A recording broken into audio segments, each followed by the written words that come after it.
कलाहांडी जिला कोकसरा ब्लॉक गोतमुंडा ठारे आज जिलार प्रथम मांडिया मंडी उद्घाटित हो जाइछि। राज्य सरकारଙ୍କର श्री अन्न योजना रे धर्मगढ़ अंचलर अग्रणी एनजीओ दि ह्यूमन डेवलपमेंट और Jai Koksara organic farmer producer company limited द्वारा एही मांडिया मंडी कार्यक्रम होइछि। एही अवसर रे कोकसरा बीडीओ हिमांचल माझी मुख्य अतिथि भाबे जोगदेई आनुष्ठानिक भाबे उद्घाटन करथिया बेले अतिरिक्त जिला कृषि अधिकारी नौकेश्वर नाग एवं लोकसरा गोष्ठी कृषि अधिकारी कृषि विभाग अन्य अधिकारी माने मध्य उपस्थित थिले।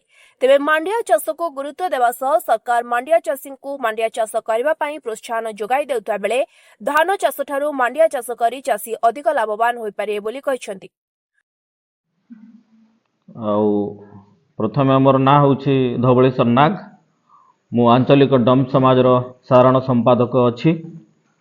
आज आमे प्रेस मीट करिवार मुख्य उद्देश्य होछि जे आमर आंचलिक डम समाज रो सभागृह को अंबेडकर भवन हिसाब रे तैयारी करबा पई हमको 15 लाख टंका आसीछि। आउ जमीर विवाद पई से घर कामटा वर्तमान स्थगित थिला।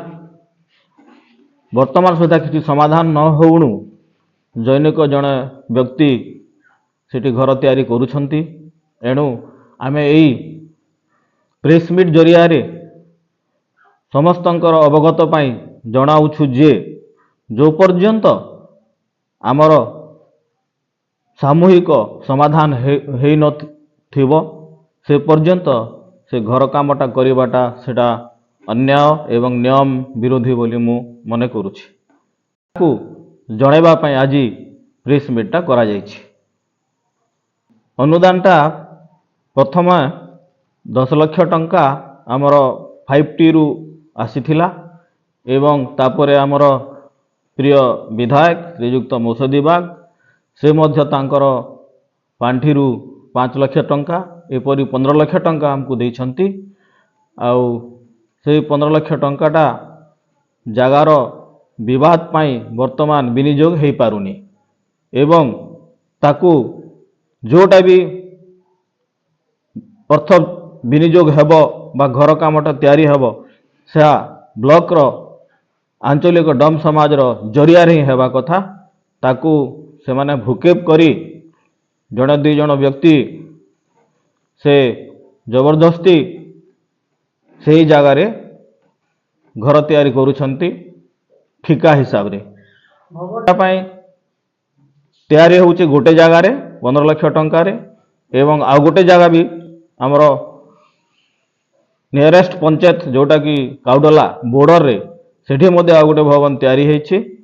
दुईटा जगह भवन ता हमर स्थगित थिला किंतु एई कोकसरा भवन टाकू से माने समाधान नई होउनी जमीर सीमा निरूपण हला परे भी समाधान न हेइथिबा रु भी से माने वर्तमान जोर जबरदस्त घर काम करबा पई चेष्टा चलैछंती एवं समाज को भ्रुकेप करी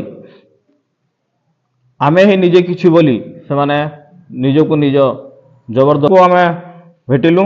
प्रशासन कहले जे प्रकृति तांको आमे कोनोसी मौखिक हिसाब रे किमा रिटर्न हिसाब रे वर्क ऑर्डर आमे देनु से माने तांको मन को मन किपरि भाव रे मटेरियल जोगाड़ कले एवं घर तैयारी करछंती सेटा तांकर भूल।